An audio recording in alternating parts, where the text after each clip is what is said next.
Bismillahirrahmanirrahim. Assalamualaikum warahmatullahi wabarakatuh. Waalaikumsalam warahmatullahi wabarakatuh. Alhamdulillah wassalillah la haula wala quwwata illa billah. Asyhadu an la ilaha illallah, asyhadu anna Muhammadar Rasulullah. Allahumma shalli ala sayyidina Muhammad wa ala sayyidina Muhammad. Yang saya hormati, yang mulia Bapak Ketua PW IKADI Banten, Muhammad yang hari ini alhamdulillah sudah banyak memberikan asupan pagi buat saya. Tadi ada diskusi kecil saja yang sangat bermakna, dan juga seluruh pengurus wilayah di Banten, termasuk juga para pimpinan di daerah Provinsi Jawa Banten. Sebelumnya saya ingin menyampaikan bahwa sebenarnya saya juga pengurus di wilayah, tapi di Jawa Tengah. Jadi SK-nya belum selesai tugasnya ya. Tapi karena memang 3 tahun yang lalu ada pulang ke Kampek, sehingga hari ini koordinasi lebih koordinasi online, jarang sekali ketemu secara offline.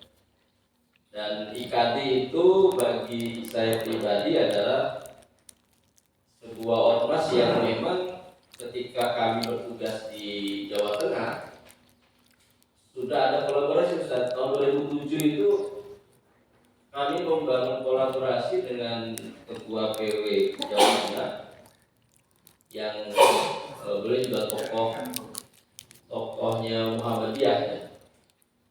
Pak Rodi, kiai terkenal nih, orang Muhammadiyah tapi gaya pengajiannya kayak orang NU.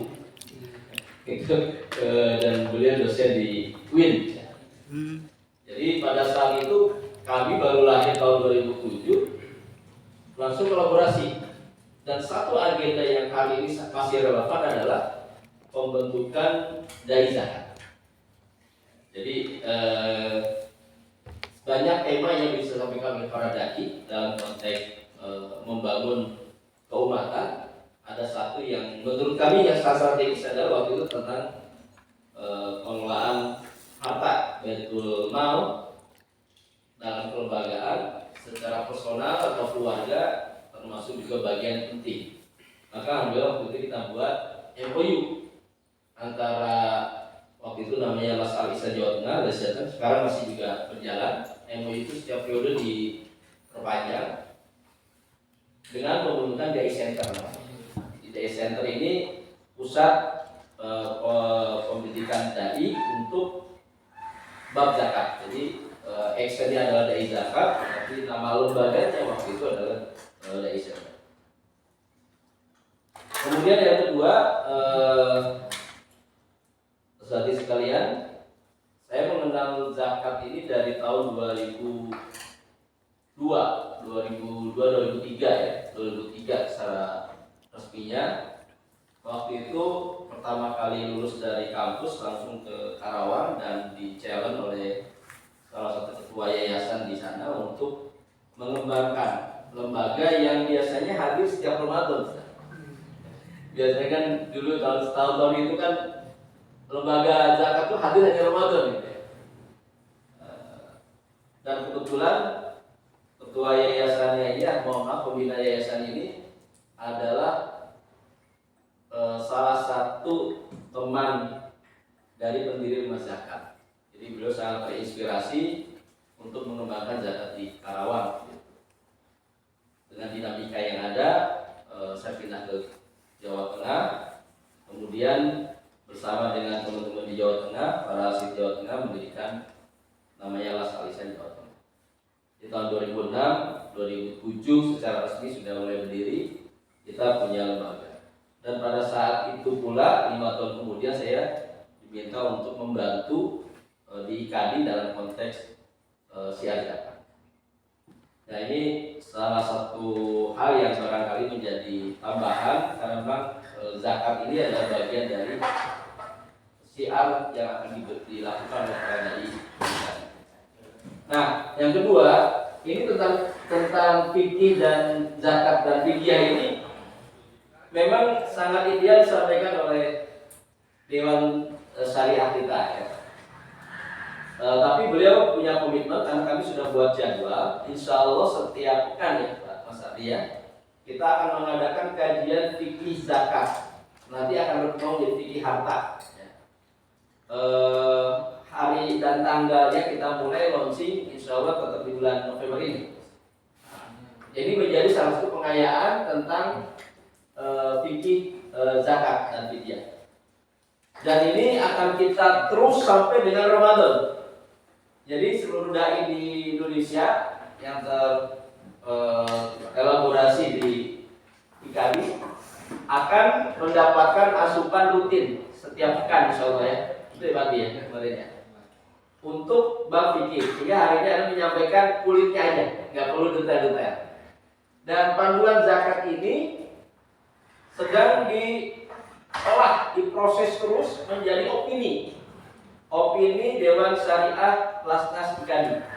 Jadi dalam konteks pengelolaan zakat di Indonesia, lembaga-lembaga zakat itu harus memiliki Dewan Pengawas Syariah.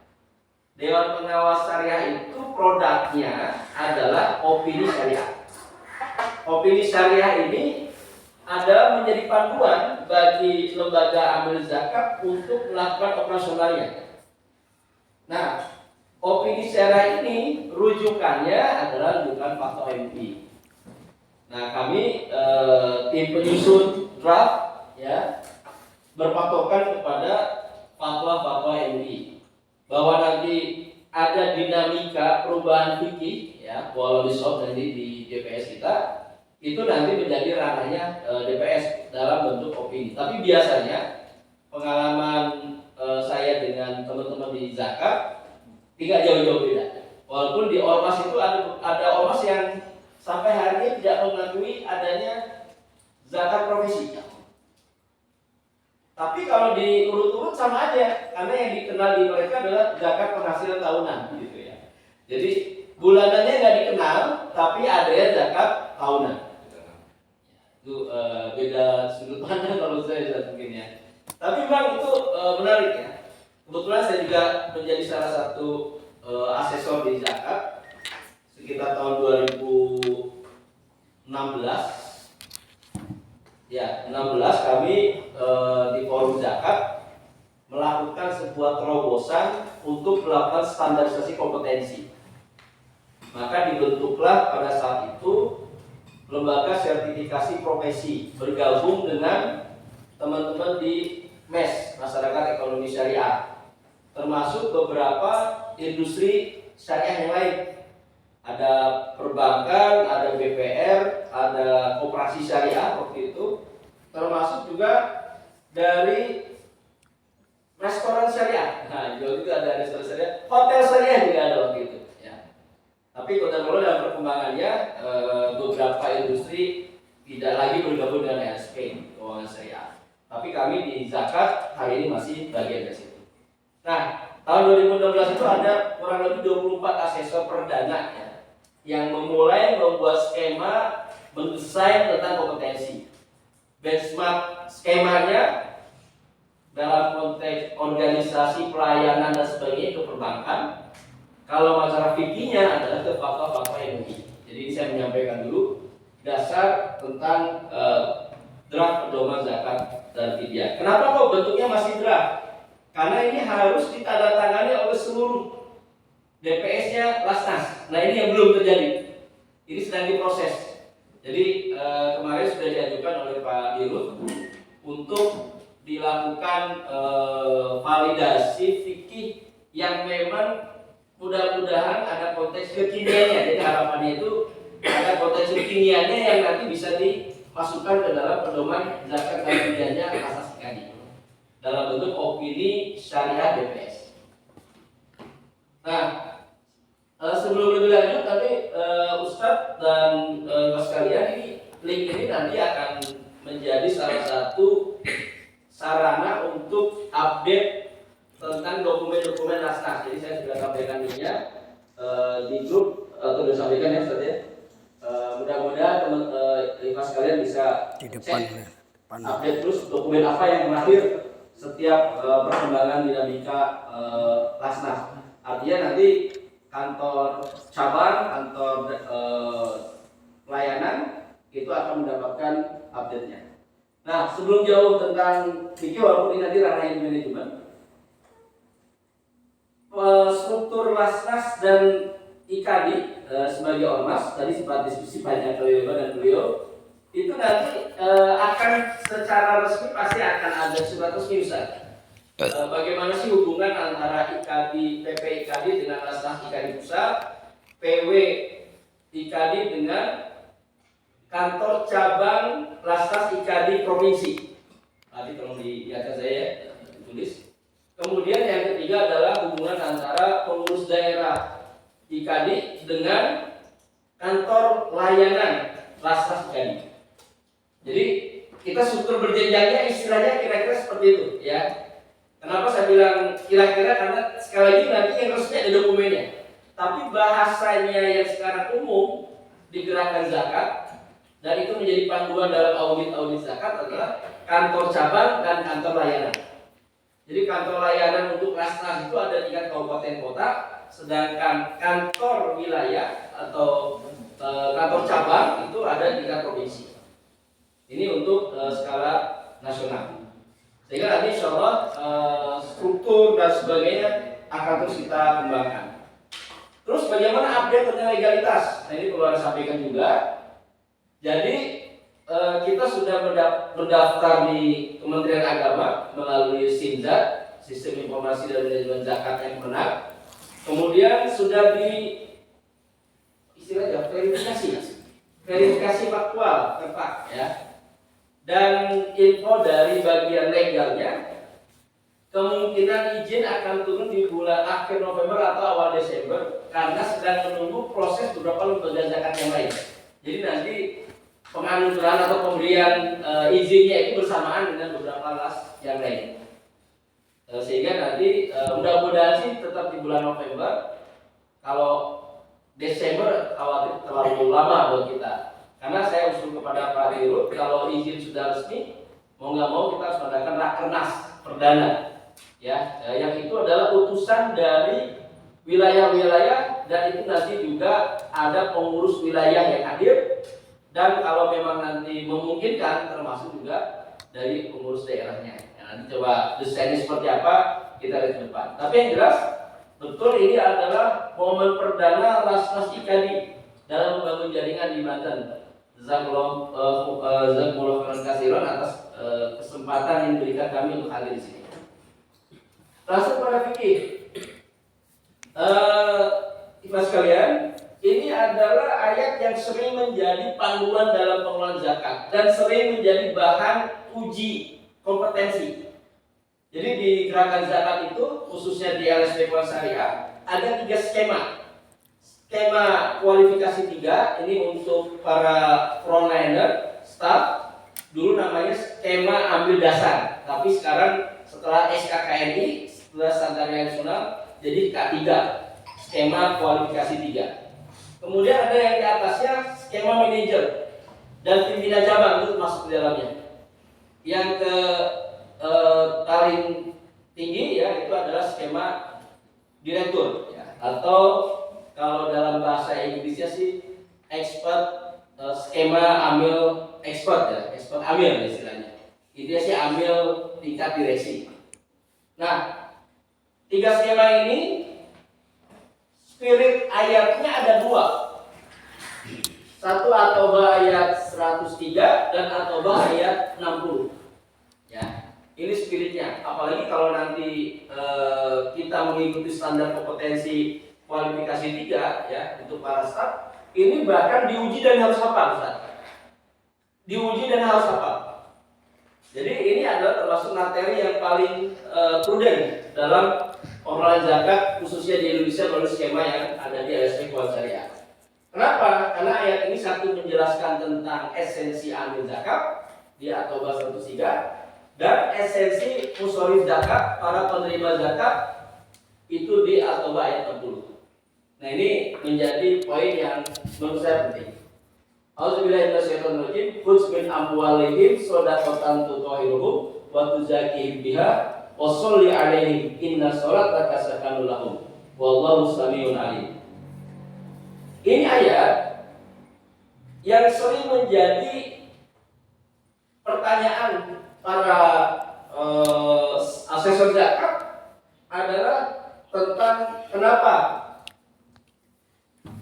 kita hari ini mengelola zakat atas dasar apa? Jadi atas dasar tertinggi kalau bicara dalil itu adalah ayat ini. Khudz min amwalihim. Ambillah, tariklah, pungutlah min amwalihim dari sebagian harta mereka sedekah sebagai sedekah. Tutahhiruhum wa tuzakkihim biha. Yang kemudian akan membersihkan dan akan mensucikan. Washolli 'alaihim dan doakan mereka.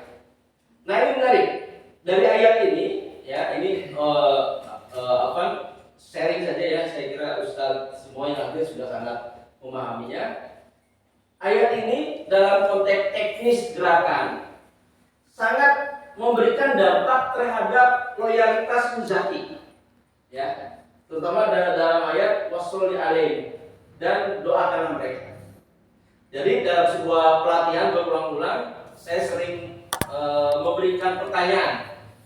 Amil-amil yang penghimpunannya 1 tahun 200 juta, 500 juta, 1 miliar, 1,5 miliar, bahkan ada yang 5 miliar. Ketika kita lakukan review bersama, maka ternyata kekuatan amil yang mendapatkan amanah terbesar dalam penitipan dana zakat itu adalah amil yang memiliki kekuatan, memiliki power dalam mendoakan para muzakinya. Jadi seringkali waktu sebelum COVID terutama kita mengundang amil-amil ke depan untuk bagaimana cara dia mendoakan muzakinya. Dan terbukti amil yang memiliki kemampuan mendoakan itu jauh lebih diminati, diamanahi dana-dana zakat kepada mereka. Artinya penghimpunan dia paling tinggi. Maka kalau relevansinya dengan gerakan dakwah di IKD, ini sangat relate sekali. Karena para ustadz-ustadz kita ya di daerah maupun di pusat atau di perkotaan, saya yakin banyak orang yang sering berkonsultasi pada beliau. Sangat menjadikan rujukan dalam hal-hal yang bersifat private, pribadi, keluarga, atau dalam usaha. Maka ini menjadi modal dasar kita. Washolli 'alaihim dan doakanlah mereka. Dengan nanti barangkali dalam konteks tertentu akan ada standarisasi kompetensi versinya Lasnas, maka ini menjadi satu penting dalam konteks mendoakan. Inna sholataka sakanun lahum wallahu samiun 'alim. Karena setiap doa-doa yang kalian lantunkan, kalian sampaikan, maka akan membuat tenang, bahagia. Dan ini sesuatu yang sangat menjadi spirit dalam kegiatan zakat kita. Kemudian yang kedua, tentang syarat harta kena zakat. Jadi apakah harta kita semuanya termasuk bagian dari objek zakat? Nah, ini dijelaskan di syarat kena zakat. Syarat harta kena zakat. Pertama tentu barangnya halal, diperoleh dengan cara yang halal, kepemilikannya penuh, ya. Artinya kalau misalkan harta tersebut masih diansur misalkan, ini belum termasuk bagian dari harta kena zakat. Karena banyak sekali pertanyaan dari para aginya atau para karyawan terutama, Pak, saya punya rumah yang kedua, tapi belum lunas, Pak. Nah, apakah dia kena zakat? Pak, saya punya rumah, tapi saya tinggalin, Pak. Apakah kena zakat? Nah, ini bagian dari definisi harta kena zakat. Nah, secara detail tentu nanti DPS akan memberikan arahan, tapi ini poin-poin yang sangat menjadi rujukan. Bahkan dalam konteks standar kompetensi ini sering ditanyakan, terutama dalam harta yang dimiliki penuh oleh pemiliknya. Termasuk juga harta yang berhubungan dengan nisabnya. Kalau ini clear, Karena syarat zakat itu ada nisab, ada haul, ada tarif. Ya. Jadi 3 istilah yang sangat dekat dengan zakat. Kemudian berikutnya, ini yang tadi Anda sebutkan di At-Taubah ayat 60 yang menjelaskan tentang siapa sih amil zakat, siapa itu fakir, siapa itu miskin dan sebagainya. Definisinya sudah jelas, 8 penerima zakat.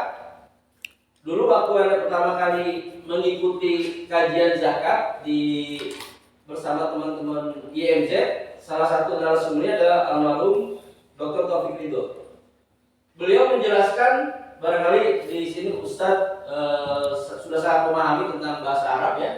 Apa bedanya 4 asnaf pertama dengan asnaf kedua? 4 asnaf kedua, 2 golongan. Jadi yang pertama diawali dengan lil fuqara'i wal masakini wal amilina 'alaiha wal mu'allafati qulubuhum. Ini adalah 4 golongan pertama.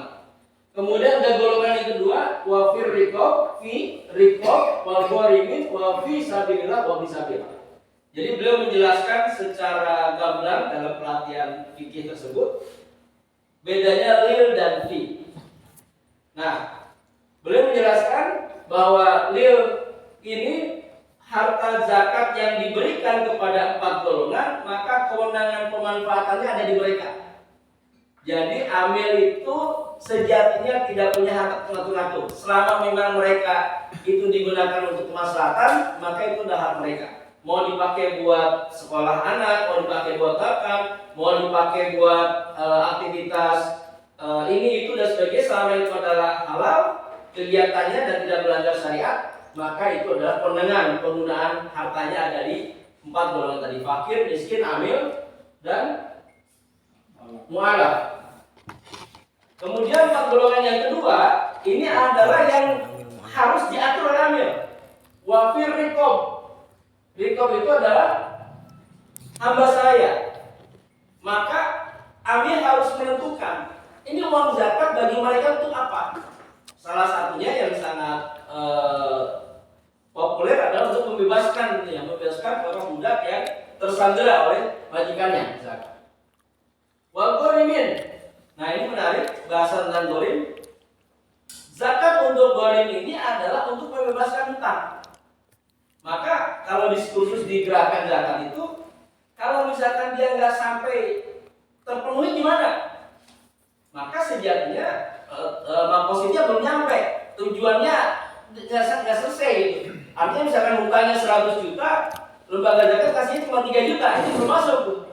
Jadi kalau lembaga zakat mau menyalurkan ke asnaf gharim, ya 100 juta selesai.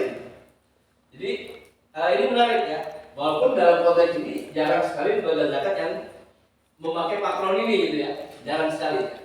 Kalaupun ada, biasanya kita kolaborasi. Jadi kita koordinasi dengan beberapa lembaga zakat, kita patungan.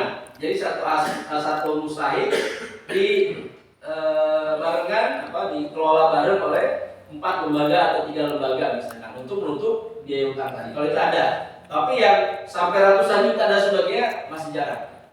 Nah, belakangan kita ramai tentang pinjol. Saya kira menjadi sebuah diskusi menarik ya. Bagaimana dana zakat bisa menutup pinjol? Kalau nggak salah faktanya sudah ada. Ya, nanti kita pertajam lagi bersama DPR kita. Karena memang orang yang terkena pinjol, terutama di kalangan menengah ke bawah, itu dalam kondisi yang pasti kekurangan dan keilmuan yang tidak memadai, maka dia wajib untuk disegerakan, untuk dibantu. Walaupun ada aspek-aspek lain yang harus dikuatkan, aspek ruya dan sebagainya. Wa gharimin wa fi sabilillah. Nah, ini yang tadi kita diskusikan. Untuk menggerakkan IKADI, maka 8 asnaf ini bisa secara efektif dikelola oleh para dai. Kayak tadi misalkan ada dai yang ditugaskan untuk membina fakir miskin. Maka fakir miskin sembakonya berasal dari asnaf fuqara wal masakin, ya. Kemudian untuk doanya para dai-nya itu dari porsi fisabilillah. Jadi ini nanti pola manajemennya kira-kira seperti itu. Dan seperti ini yang paling nanti banyak dilakukan oleh kita. Ya, paling banyak dilakukan oleh IKANI. Sumber dananya untuk fakir miskin dari Asnaf Fuqara wal Masakin, untuk para duatnya dari Asnaf Fisabilillah. Kemudian Wafi Sabil orang yang dalam perjalanan. Kalau ini insya Allah kita sudah maklum semua. Cuman satu poin yang memang perlu kita pahami, sama seperti halnya Ripop, maka kalau kita menyalurkan untuk Ibnu Sabil adalah memang yang sampai pada tujuan.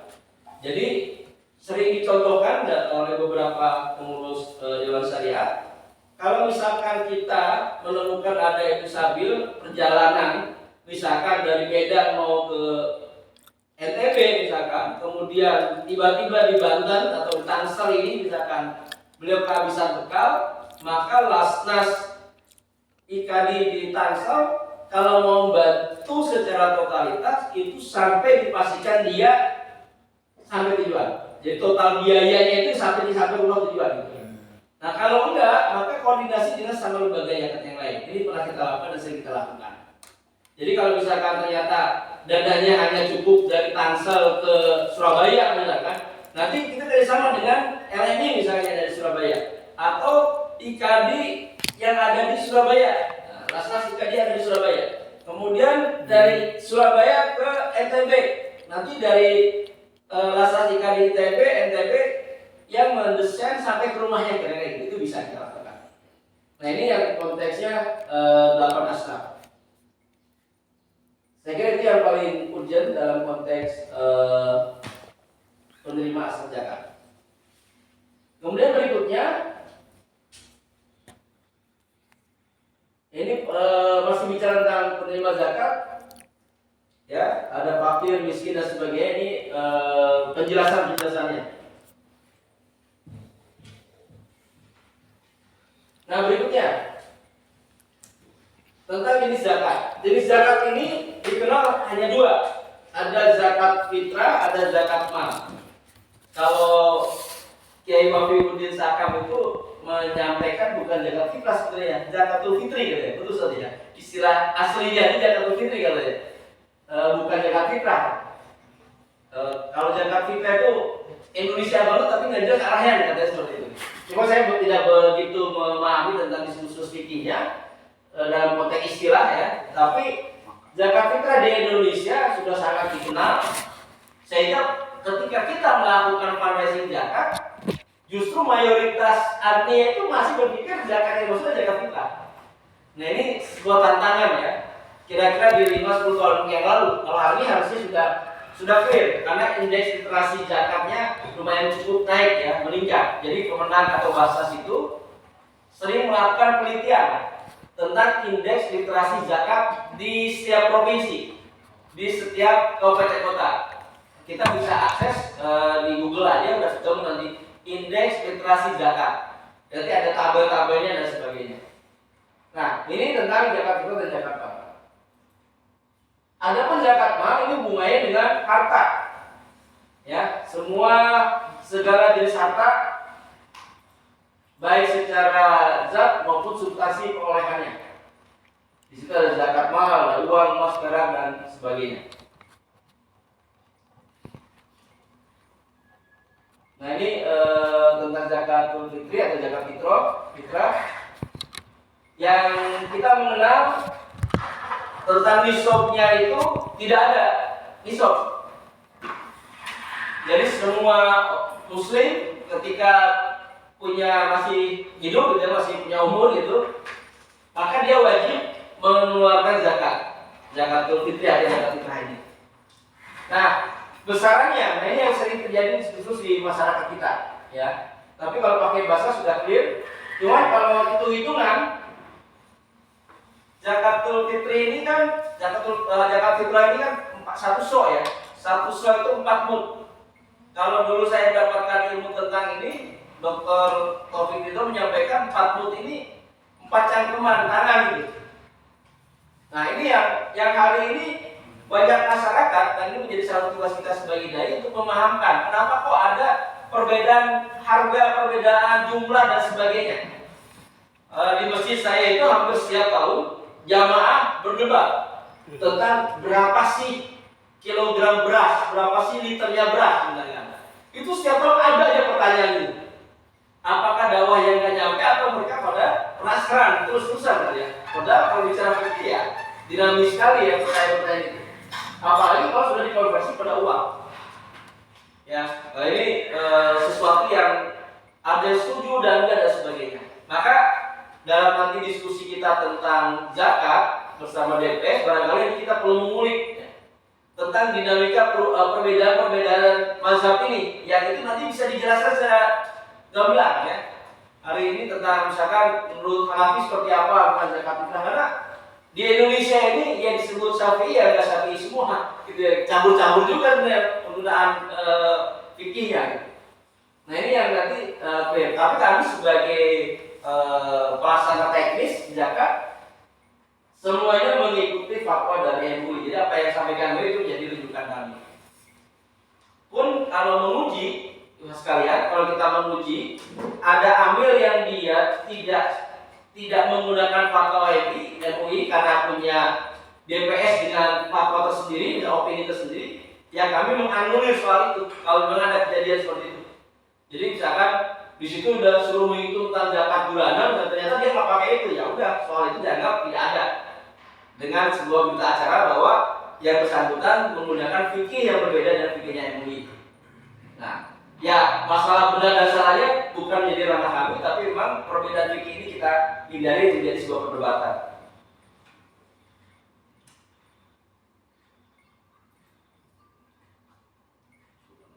Ya, ini masih kita bicara apalagi masalah fidyah. Jadi fidyah ini juga menarik dan potensi fidyah di Indonesia luar biasa besar.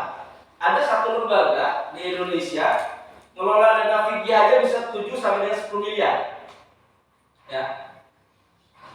Dan fidyah ini kan tidak harus habis pada saat Ramadan kan, betul ya? Fidyah itu tidak harus Ramadan. Ini salah satu resource dana resource untuk dakwah kita sebenarnya fidyah ini. Nanti mudah-mudahan Mas Adi bisa ditulis. Ini menjadi salah satu strategis program strategis kita. Berbeda dengan zakat fitrah, ya. Mayoritas ulama kan menyampaikan harus terdistribusi sebelum khutbah naik mimbar, khotib naik mimbar, ya. Walaupun saya pernah diskusi dengan salah satu dosen di Jawa Timur, dia meneliti ternyata menurut versi beliau itu ada dalil yang menyatakan bahwa kewajiban untuk naik mimbar itu adalah kewajiban muzakinya. Ambil membagikan para mustahik, kata dia tidak harus sebelum khotib naik mimbar. Nah ini juga kajian yang menarik menurut saya. Ya. Jadi beliau itu menulis sebuah karya ilmiah tentang zakat fitrah kalau tidak dibagikan saat khotib mau naik mimbar itu potensinya dalam merawat peradaban umat menurut dia itu lebih powerful katanya. Nah ini bisa sesuatu yang menarik. Tapi kalau fikih nggak ada tuh perbedaan-perbedaan seperti itu. Jadi fikih sudah maklum semua bahwa penyalurannya tidak harus oleh bagaimana. Maka ini salah satu resource dakwah yang bisa kita optimalkan dalam pengelolaan amil zakat atau lasnas. Untuk perbedaan, nah ini sering terjadi di perbedaan-perbedaan besaran ya. Kalau ini versinya Basnas langsung dalam bentuk gram ya, 1 mud gandum setara dengan 675 gram atau 0,75 kg. Itu sama pakai tangan ya. Jadi kenapa muncul perbedaan-perbedaan ini ya? Karena memang mungkin tangannya yang di pas ini diukur gede gitu ya, tangan kita kecil gitu kan, bisa jadi kan terjadi seperti itu. Nah, yang menarik untuk fidyah ini adalah ketika diuangkan. Jadi fatwa fidyah harus diuangkan ini menurut saya perlu dipahami dan kita secara gamblang ya oleh para dai. Jadi sebenarnya boleh nggak sih Kemudian kalau boleh seperti apa? Karena di masyarakat itu ada yang menerjemahkan satu kali makan satu hari. Ketika ditinggalkan gitu kan. Ada yang menerjemahkan satu hari full. Kalau makannya 3 kali, 3 kali makan. Nah ini diskursus video di masyarakat ya. Jadi kalau misalkan tidak puasa satu hari, maka ada yang menerjemahkan satu kali makan, ada yang menerjemahkan 3 kali makan. Nah, saya sering dapat pertanyaan itu. Bahkan di masjid juga itu banyak pertanyaan tentang sebenarnya benar yang benar. Nah, ketika diuangkan ini jadi masalah. Karena satu kali makan dengan 3 kali makan udah berbeda. Kemudian makannya saya dengan makannya jenengan itu mungkin porsinya berbeda. Harganya juga beda. Maka ini nanti kami bisa ditulis bagaimana opini syariahnya untuk ikan terutama dalam motor besok. Jadi kalau diuangkan kira-kira berapa? Biasanya banyak lembaga langsung benchmarknya langsung ke basas memang. Tapi barangkali nanti dari DPS kita di Lasas Kadi punya panduan yang lebih. Nah, video boleh dibayarkan dalam bentuk uang 1,5 kg dalam bentuk bahan makanan pokok. Ini dalam bentuk bahan makanan pokok. Ada lagi, saya ada ini Ustaz Ikari juga menyampaikan, ya Anda makan dalam bentuk makanan dan sekali porsi makan berapa rupiahnya. Jadi kalau kayak kita khawatir lah, kita makan kan nggak makan beras doang, kita makan nasi doang. Nah ini juga menarik ya. Tapi panduan dari bahasanya seperti ini, panduan bahasa ini. Nah ini tentang tabelnya. Semua lembaga mengeluarkan ini dan ini juga nanti akan kita kaji menjadi PR-nya DPS. Tapi sementara ini yang kita pakai untuk kita kelola. Kalau ini benchmarknya dari rumah zakat ya. Tapi di gerakan zakat banyak menggunakan ini ya. Kebetulan yang saya pas capture teman-teman di penyusun itu dari rumah zakat. Jadi kalau anak kecil tidak ada pondok, tidak ada vidya. Kemudian yang gila tidak disengaja. Nah, saya juga bingung. Gila tidak disengaja. Kalau tidak disengaja berarti memang gila beneran ya. Nah, yang bingung gila yang disengaja seperti gimana Zat? Juga. Mungkin stres kali ya maksudnya ya. Ini kan Stres. Minum minuman keras, akhirnya sampai dia lewat itu. Oh, Gak sengaja jadinya dia. oh, termasuk gila itu ya? Mabuk. Sakau. Oh iya. Berarti kalau gila tidak disengaja memang nggak ini ya. Gila beneran. Nah itu mah semua pulsari nggak lewat ya.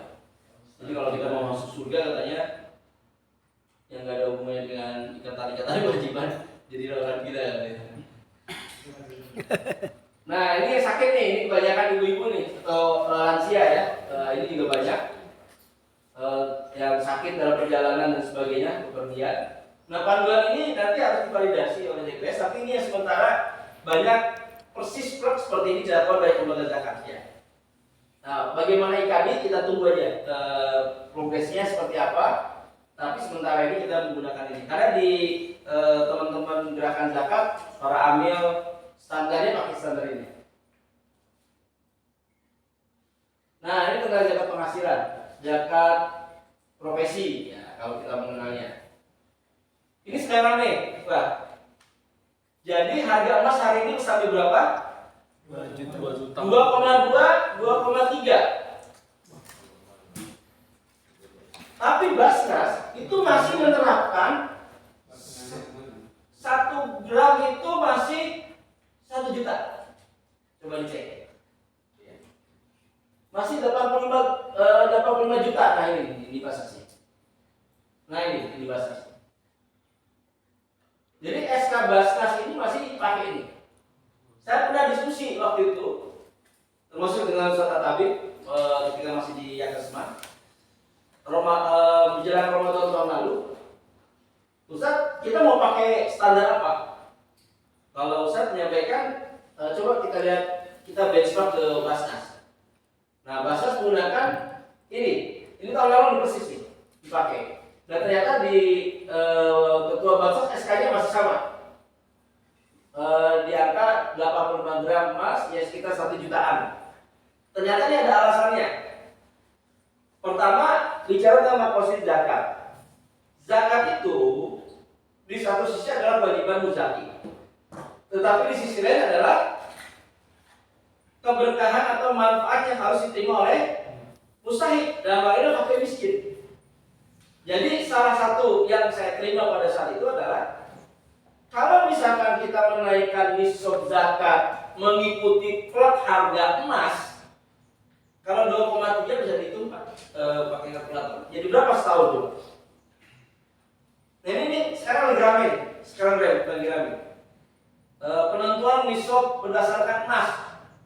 Karena yang itu basnas masih segini. 150 juta dibagi 12. Nah, kalau misalkan dulu kita punya penghasilan kurang lebih 8 juta, udah wajib zakat. Hari ini kalau ikut emas kita wajib zakat nggak? Enggak, iuran antum berkurang semua tuh. 2,5 nggak bayar kan gitu kan? Ini padahal mustahik itu yang apalagi programnya udah kontinu tuh. Itu pasti dalam waktu bersamaan akan kehilangan haknya. Ini salah satu pertimbangan strategisnya yang kenapa Kopassus masih gunakan angka ini. Gitu ya. Kemudian pertanyaannya rujukannya apa dong kalau pakai harga ini? Ternyata acuannya adalah emas yang digunakan tidak harus emas yang kadarnya 100% atau 24 karat. Gitu. Jadi ada yang 23, ada yang 17 dan sebagainya kira-kira gitu tuh. Oh iya masuklah begitu. Karena memang tidak ada dalil yang mengharuskan pakai emas 24 karat gitu ya. Nah ini menjawab pertanyaan-pertanyaan yang ada di sekitar kita tentang nisab. Dan ini jadi trending topic nih kalau di teman-teman gerakan zakat. Kita gimana nih kalau pakai emas hari ini udah pasti zakat udah nggak pada bayar. Jadi stoknya dari 170 gram ya, atau 1 juta. 100? Kalau asumsinya 2 juta, kan itu kalau kan 170 juta betul. ada stoknya nanti ya kan? Iya. Maksudnya 80 gram kan? 85. Ya 85. Kalau asumsikan uang berarti kan 170 juta. Betul. 170. Makanya ini tidak masuk nisab ya ini ya berarti ya. makanya kalau kita kemarin 8 juta dapat nisab, masuk nisab kalau ini hari ini udah enggak kalau ngikutin emas, harga emas. Tapi fakta hari ini Basnas pakai ini dan termasuk saya juga masih pakai ini dan beberapa lembaga internal kita masih pakai ini. Karena berharap masuk nisab gitu kan. Iya, karena kalau enggak masuk nisab berarti Mustahiknya bisa mustahiknya jadi Tapi kalau begitu adil nggak sih sebenarnya? Nah, itu menarik. Ini apa nih? Satu menitnya.